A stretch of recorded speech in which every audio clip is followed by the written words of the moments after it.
Buenos días, estimados estudiantes. Bienvenidos al SPOC de Formulación de Proyectos de Ingeniería 1. En esta presentación vamos a tocar 4 tópicos. Primero, ¿qué es un proyecto? Segundo, clasificación de un proyecto. Tercero, ciclo de vida del proyecto. Y 4, la factibilidad de un proyecto. Iniciamos preguntándonos qué es un proyecto. Cuando nos hacemos esta pregunta, generalmente a nuestra mente vienen las imágenes de una obra civil, una vía, un puente, un edificio, y aunque efectivamente estos son proyectos, pues digamos que el concepto de proyecto es un poco más general. Entonces, vamos a revisar algunas definiciones de lo que es un proyecto, pues no las vamos a leer textualmente, sino que vamos a resaltar algunos elementos que son comunes en todas estas definiciones, ya que no existe pues como una única definición. Entonces, en la primera me están hablando que es una propuesta de acción técnica y económica que consiste en un conjunto de actividades que se encuentran interrelacionadas y coordinadas en la búsqueda de una solución inteligente.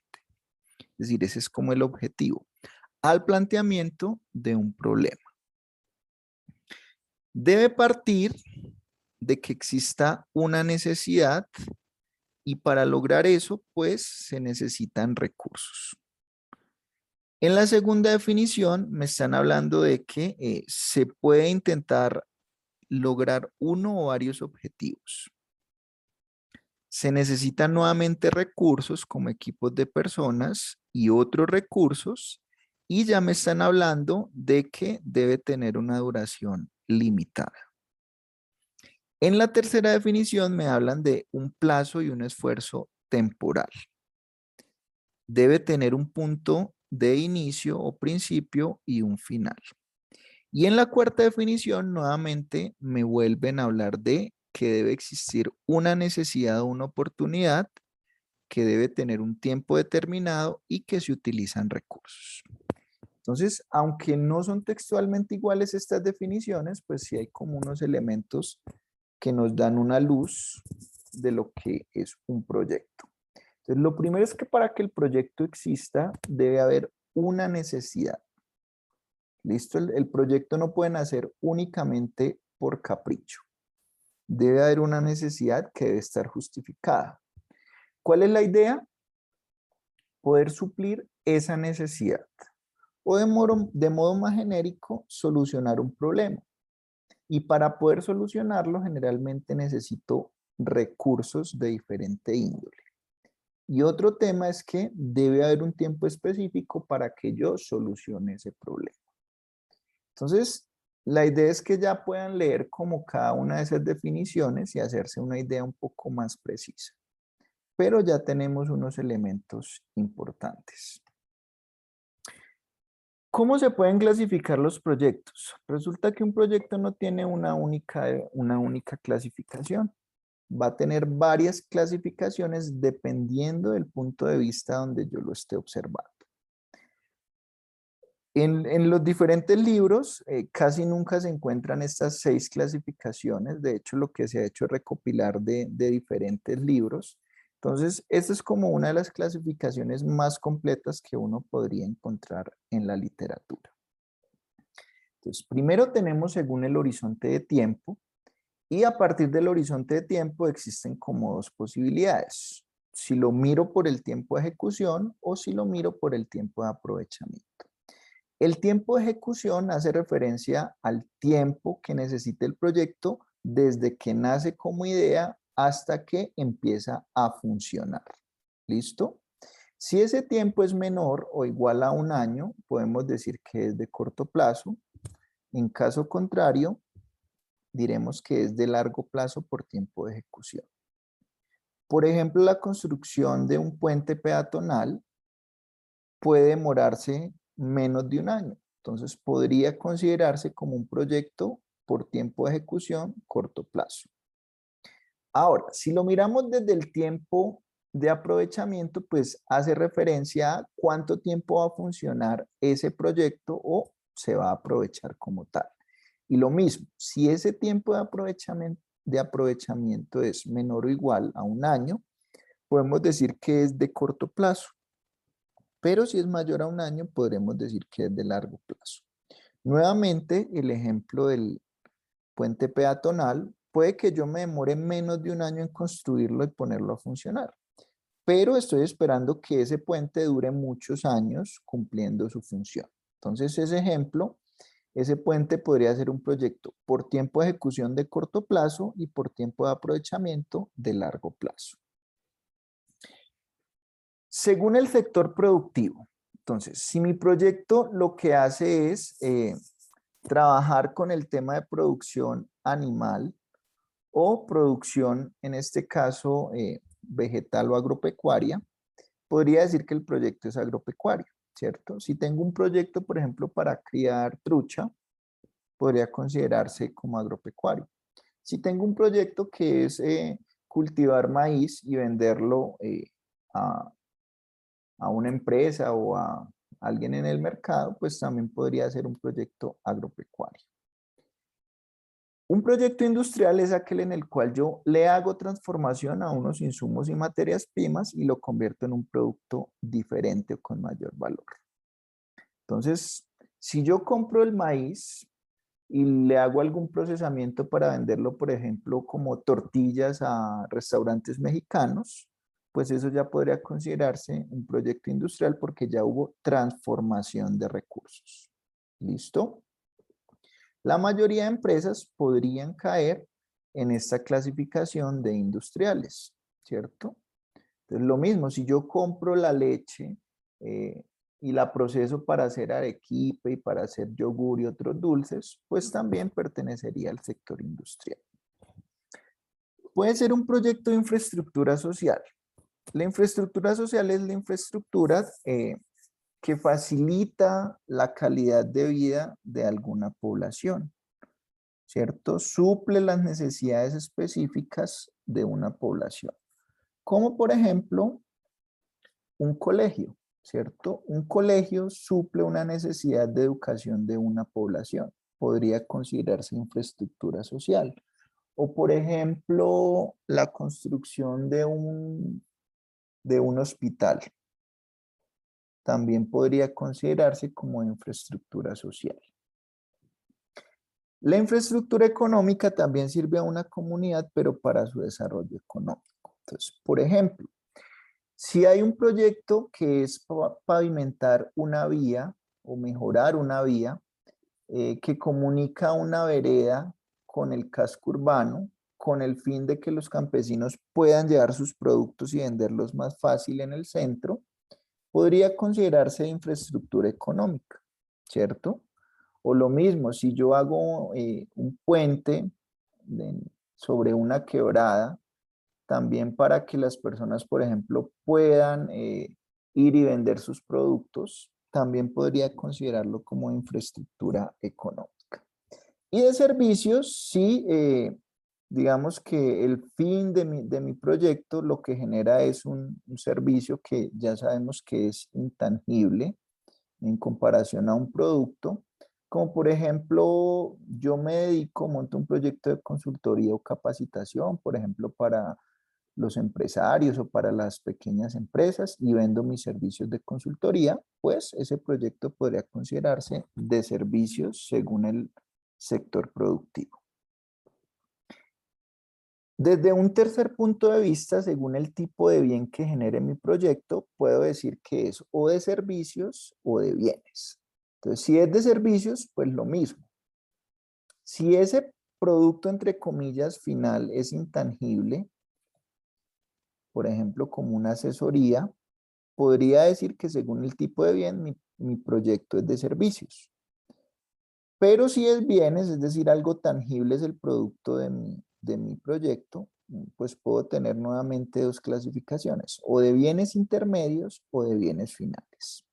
Los bienes intermedios son los que son utilizados por otros terceros como insumo para otro producto. Entonces, por ejemplo, lo que les decía, si yo vendo maíz, voy y vendo el maíz, no sé, a a un restaurante y ese restaurante lo que hace es que lo usa para hacer tortillas, para hacer chicha y otros productos y venderlos en su carta, pues miren que lo que para mí es el producto final de mi siembra, por ejemplo, se vuelve en una materia prima para otra industria más adelante. Entonces, en ese caso, los bienes serían intermedios. Y se dice que es de bienes finales cuando el bien pues no sufre ninguna transformación ya por parte de quien es el consumidor. Entonces puedo tener dos tipos de bienes. Los bienes de consumo, que es cuando un consumidor compra un producto pues para su uso personal, listo, para suplir una necesidad, pero pues no le hace ninguna transformación. Entonces, por ejemplo, si yo compro un pocillo, pues listo, yo compro el pocillo me sirve para servirme mi tinto, para servirme mis bebidas, yo no le hago ninguna transformación y pues el bien me está ayudando a suplir una necesidad. Pero también puede haber otros bienes que pueden ser utilizados para generar más riqueza o más capital. ¿A qué me refiero? Supongamos que yo me dedico a fabricar máquinas de coser. Yo le vendo eso a una empresa que se dedica a confeccionar ropa y venderla. Aunque esa persona pues no le va a hacer modificaciones a la máquina, pues por eso sería un bien final, pues sí puede utilizar esa máquina para generar más riqueza, utilizándola, produciendo prendas y vendiéndolas. Entonces en ese caso yo diría que es un bien de capital. ¿Listo? Según el destino o el usuario del producto o servicio. Entonces puede ser un proyecto privado si el producto de mi proyecto llega a individuos, quienes a su vez son los que asumen el costo o pagan por ese bien o por ese servicio, ¿cierto? Como cuando yo compro el pocillito, pues yo como compré el pocillito, yo tengo que pagar el precio de ese pocillo, ¿cierto? Si quiero darme el lujo de tener el pocillo, pues yo tengo que pagar por ese pocillo. O me quiero comprar un mueble para mi casa, ¿cierto? Entonces miren que ahí yo como consumidor individual debo pagar por ese bien o ese servicio. Mientras que puede ser social si ya el usuario no son individuos como tal, sino un grupo de individuos o una comunidad. Como por ejemplo cuando yo monto un colegio. Ustedes dirán, bueno, sí, en el colegio yo igual voy a atender a Mariana, Andrés, que van a utilizar el colegio como tal, pero miren que en ese caso está sirviendo a una comunidad completa, ¿cierto? Y el precio como tal de ese bien o producto no necesariamente en su totalidad va a estar a cargo del individuo que lo está disfrutando, ¿cierto? Sino que, por ejemplo, ahí puede que el Estado esté pagando una parte de ese colegio como tal, ¿cierto? Mientras que si yo voy a comprar un pocillo, pues bueno, no le puedo decir al Estado que me dé la mitad de ese pocillo, ¿cierto? Esa es como la gran diferencia. En los privados, yo tengo que pagar el precio full, ¿cierto? Mientras que en los sociales, no necesariamente yo tengo que pagar el precio de ese bien, precisamente por su naturaleza de social. Según el grado de dependencia. Entonces, según el grado de dependencia, yo los proyectos los comparo por pares. ¿Listo? Entonces, yo puedo decir, por ejemplo, que dos proyectos son independientes si al ejecutar uno no tiene por qué afectarse la ejecución de otro. Es decir, cuando los proyectos pueden ejecutarse de forma completamente independiente y no se van a afectar.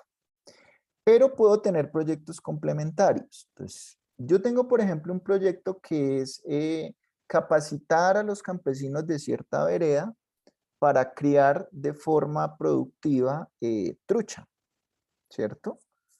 Y puede haber otro proyecto que es montar una planta para procesar trucha. Entonces, miren que esos dos proyectos serían complementarios. Y sustitutos es cuando uno puede perfectamente reemplazar al otro. Generalmente es cuando tengo varias alternativas para solucionar un mismo problema, ¿cierto? Entonces, por ejemplo, si yo tengo un problema que es que los estudiantes del colegio están teniendo unos resultados muy malos en las pruebas, por ejemplo, Saber 11, pues tengo varias opciones o varios proyectos que podría yo formular para solucionar ese problema, ¿cierto? Por ejemplo, no sé, una opción es darles más computadores, que tengan más equipos de cómputo en el colegio, ¿cierto? Otra sería, no, pues de pronto el tema no está en los computadores, sino en el método de enseñanza de los profesores. Pues podría hacer un proyecto para actualizar pedagógicamente a los profesores. Entonces miren que sustitutos es cuando uno puede reemplazar al otro, ¿cierto? Y si solo se puede hacer un proyecto, pues solo se escogerá alguno de esos dos sustitutos, ¿cierto? Ahora, también podrían hacerse dos proyectos sustitutos al tiempo, pero pues no tendría como mucho sentido porque sería como desperdiciar recursos. Y por último, según el tipo de inversión. Entonces puede ser un proyecto de modernización que ocurre cuando un proyecto no ha terminado su ciclo de vida y yo le hago algún cambio o, como dice ahí, una modernización. Entonces, si yo tengo, por ejemplo, unas máquinas en mi empresa que tienen una vida útil de 20 años, pero yo a los 10 años encuentro que hay una tecnología nueva que me puede servir, que es económica, pues yo puedo hacer el reemplazo. En ese caso sería un proyecto de modernización. ¿Qué es un proyecto de reposición? Pues es cuando ya un proyecto ha cumplido su vida útil, pues yo lo reemplazo por otro proyecto. En el mismo ejemplo de las máquinas.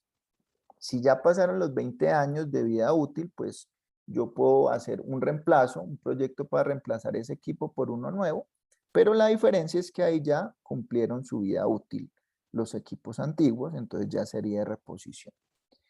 Un proyecto de expansión. Entonces, un proyecto de expansión es cuando amplío el alcance de un proyecto que ya está en funcionamiento. Entonces, por ejemplo, yo tengo una empresa que maneja 5 líneas de productos y yo decido que este año voy a abrir 2 líneas nuevas. Pues podría llamarse entonces un proyecto de expansión. De carácter estratégico. Entonces, cuando hablo de carácter estratégico es que es un proyecto de cierto modo como complementario y que se vuelve necesario para que otro proyecto funcione mejor. Entonces, pensemos en una empresa que fabrica bolsos y correas de cuero. Y resulta que ellos pues le tienen que comprar el cuero a unos proveedores. Entonces, están cansados de que de pronto esos proveedores nunca tienen lo que ellos necesitan, pues la empresa podría decir, no, pues, ¿sabe qué? Voy a crear mi propio ganado, voy a poner mi propia curtiembre de cuero para no depender de otros y eso va a ayudar a que mi negocio de correas y bolsos pues sea mejor porque ya no se va a varar por materia prima. Eso de criar el ganado, montar la curtiembre, podría considerarse un proyecto de carácter estratégico. Se hizo para apoyar otro proyecto y que funciona mejor, que es el original, que es el de producir y vender correas y bolsos. ¿Listo? Entonces, conclusión importante, no existe una única clasificación para un proyecto, depende de los diferentes puntos de vista desde donde se esté observando. ¿Listo? Vamos a hablar ahora del ciclo de vida del proyecto.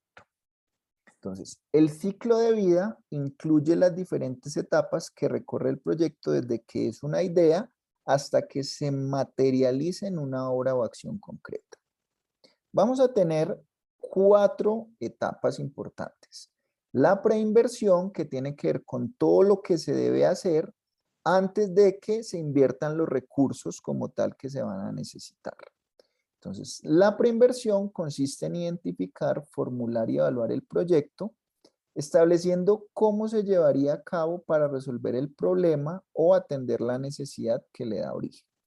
Entonces, la preinversión tiene que ver con la formulación como tal del proyecto. Luego está la inversión, cuando ya después de decidir que efectivamente el proyecto sí se va a hacer,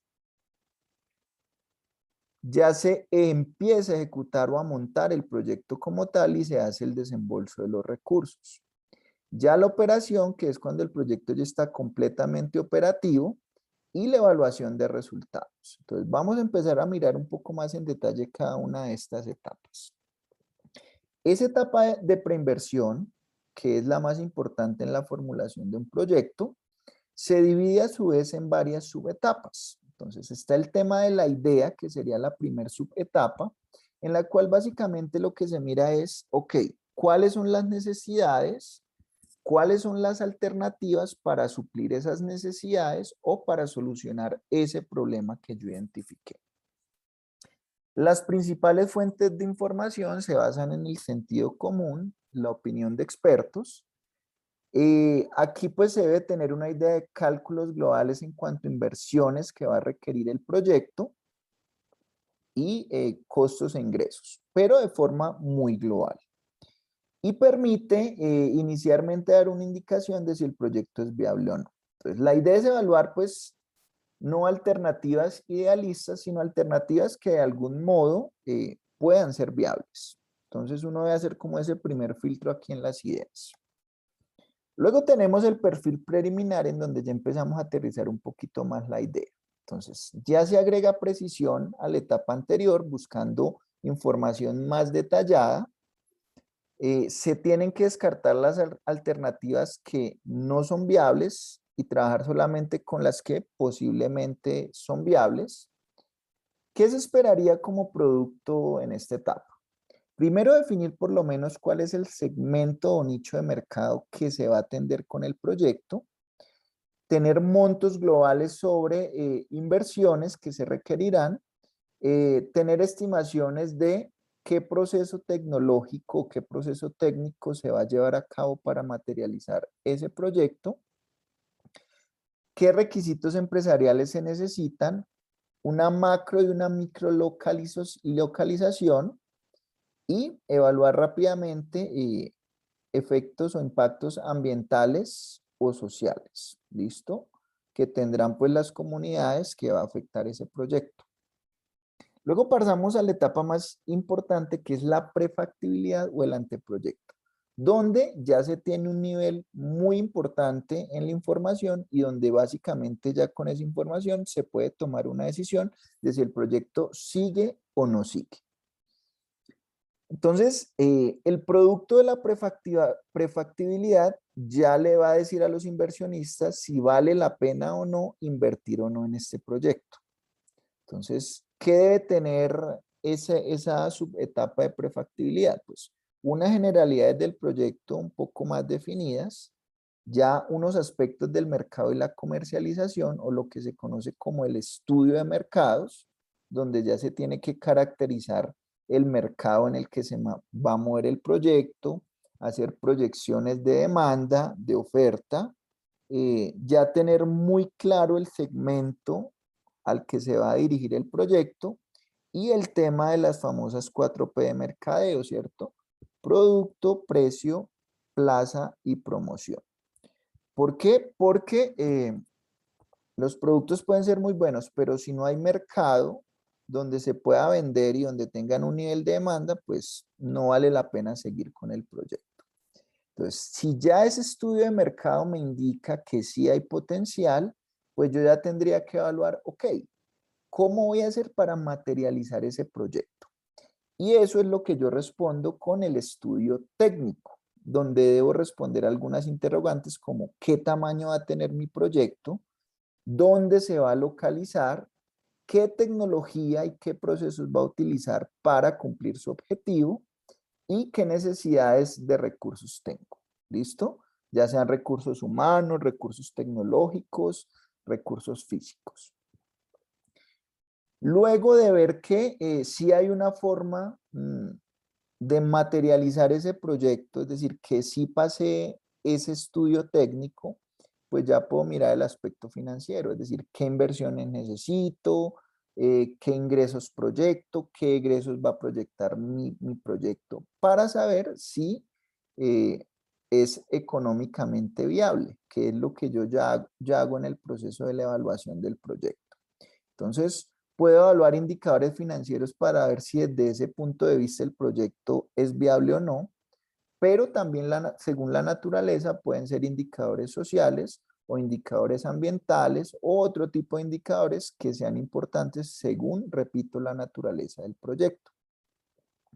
Y luego unos temas organizativos como la estructura legal y la estructura organizacional de mi proyecto. Luego tengo una subetapa que es de factibilidad, que básicamente es una prefactibilidad, pero mucho más detallada, ya con detalles un poco más puntuales. ¿Listo? Y luego, finalmente, cuando ya se decida que el proyecto se va a ejecutar, pues se elabora el diseño definitivo donde se pulen aún más los detalles específicos. ¿Listo? ¿Para qué sirve entonces finalmente esta etapa, que es la más importante de la preinversión? Pues primero sirve para evaluar y según el resultado de esa evaluación, finalmente decidir si el proyecto es pertinente o no, si es viable y si finalmente es conveniente realizar ese proyecto. ¿Por qué? Pues porque si yo decido que voy a hacerlo, voy a necesitar unos recursos, asignarle unos recursos. Entonces, tengo que justificar la asignación de esos recursos. Se deben revisar como mínimo 3 aspectos. Primero, que el proyecto sí sea una solución al problema que se planteó, que no sea por capricho que se hace el proyecto, que la alternativa que se seleccionó sea, digamos, la mejor dentro de las posibilidades que se evaluaron y que el proyecto demuestre estándares técnicos e indicadores de rentabilidad eficientes con respecto a otros proyectos similares.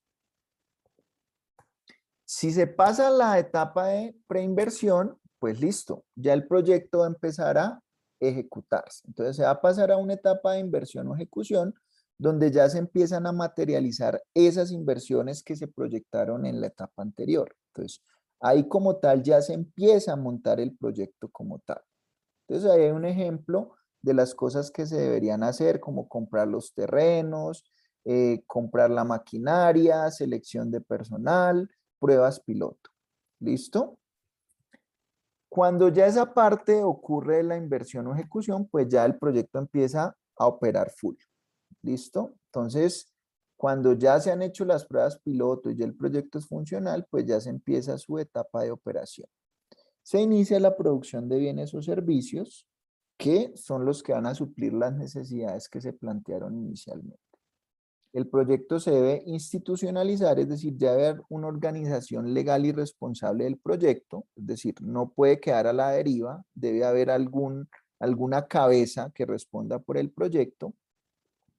Se debe realizar control y seguimiento con fines de mejora y se debe evaluar la posible necesidad de ampliación de alcance, además de evaluar la necesidad de renovación o reposición.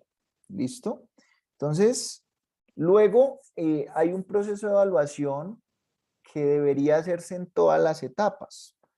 Y esa evaluación lo que busca es mirar, como se proyectó algo, yo tengo que ir mirando si lo que yo he proyectado se está cumpliendo. Es decir, si los ingresos que había proyectado sí se están cumpliendo, si los costos que yo había proyectado se están cumpliendo. Y si no se están cumpliendo, pues identificar por qué es que no se están cumpliendo. Y pues la idea es mirar, ok, ¿qué cambios debo hacer entonces para volver al camino por el que sí debería ir? Entonces, ¿cuál es la idea de la evaluación? Pues evaluar si primero el proyecto sí está cumpliendo los objetivos que se plantearon y a los costos o como se había planteado. Y si no, pues mirar qué hay que corregir entonces. Simular la experiencia para enriquecer el nivel de conocimiento y capacidad para mejorar. Entonces, la idea es que uno de un proyecto pueda aprender y cuando tenga que enfrentarse a un proyecto similar, pues ya va a tener más conocimiento por la experiencia previa. Esas serían como las etapas del ciclo de vida del proyecto. Y por último, vamos a mirar el concepto de factibilidad de un proyecto. Entonces, la decisión de emprender una inversión tiene 4 componentes. El decisor, el inversionista financiero o analista, unas variables que se pueden controlar y otras que no puede controlar el decisor, ¿cierto? Por ejemplo, en una obra civil no se puede controlar el clima. Entonces puede que en una semana haya llovido tanto que no se pudo trabajar todo lo que se había planeado y ya se va a retrasar la entrega de la obra. Entonces es importante que tengan en cuenta que hay muchas situaciones que uno no puede controlar dentro de un proyecto y que son precisamente las situaciones las que hacen que lo planeado se aleje de lo que va a ocurrir realmente. Por eso hay que hacer ese proceso de evaluación en todas las etapas. Las opciones o proyectos que se deben evaluar. Entonces, para recomendar la aprobación o para recomendar, o sea, lo ideal de un proyecto, es preciso estudiar mínimo 3 factibilidades que condicionan el éxito o fracaso de una inversión. Factibilidad técnica, factibilidad legal y factibilidad económica financiera. Y existen otras factibilidades que ya se evaluarán dependiendo de la naturaleza del proyecto. Entonces vamos a mirar estas 3 y otras cuantas que podrían ser relevantes en un proyecto. Entonces, está primero la factibilidad técnica y es como la primera que se debe evaluar en el sentido de que determina si es posible física y materialmente hacer un proyecto. Entonces, ¿a qué me refiero con eso? Resulta que se ha hecho un estudio de mercado y el estudio de mercado dice que el producto que se va a ofrecer sí tiene salida y el producto es, por ejemplo, hacer bolsas biodegradables a partir de la cáscara de la yuca, ¿cierto? Entonces, la idea es genial, las encuestas dicen que sí, la gente está interesada. La pregunta es, ¿será que sí hay tecnología o si hay forma, si hay maquinaria, si hay equipo para poder hacer eso de forma eficiente a nivel industrial? Si no existe la tecnología para hacer eso, pues nada, el proyecto ya no tiene factibilidad técnica y se debe descartar por muy bueno que parezca, ¿cierto? O si las máquinas que yo necesito para mi proceso son muy costosas y yo no las puedo costear, pues aunque exista la tecnología es muy costosa, entonces tampoco habría factibilidad técnica en ese sentido. Entonces la factibilidad técnica es mirar que sí haya un proceso que me permita llevar a cabo lo que yo estoy diciendo, ¿cierto? Entonces, si esa no se cumple, pues no tiene sentido continuar con el proyecto. La factibilidad legal determina la existencia de trabas legales para la instalación, ¿cierto? Entonces, si yo ya tengo la maquinaria, los empleados, tengo todo full, pero resulta que me falta un permiso para operar, pues en ese caso mi proyecto no tendría factibilidad legal, ¿cierto?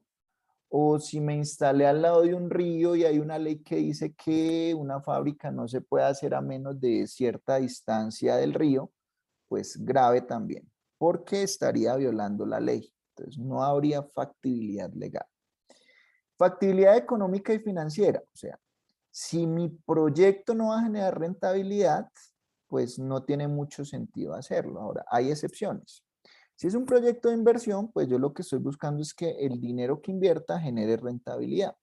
Pero si es un proyecto social, pues no necesariamente esta factibilidad se vuelve,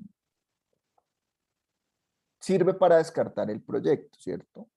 Mi proyecto puede que no sea rentable financieramente, pero va a generar un bien social que justifique, entonces igual puede que deba hacerse ese proyecto, ¿cierto? Pero si es un proyecto privado, pues nada, si la plata que yo voy a meter ahí no me va a generar rentabilidad, pues mejor no lo hago, invierto esa plata en otra cosa, en un CDT o en otra cosa que sí me dé rentabilidad.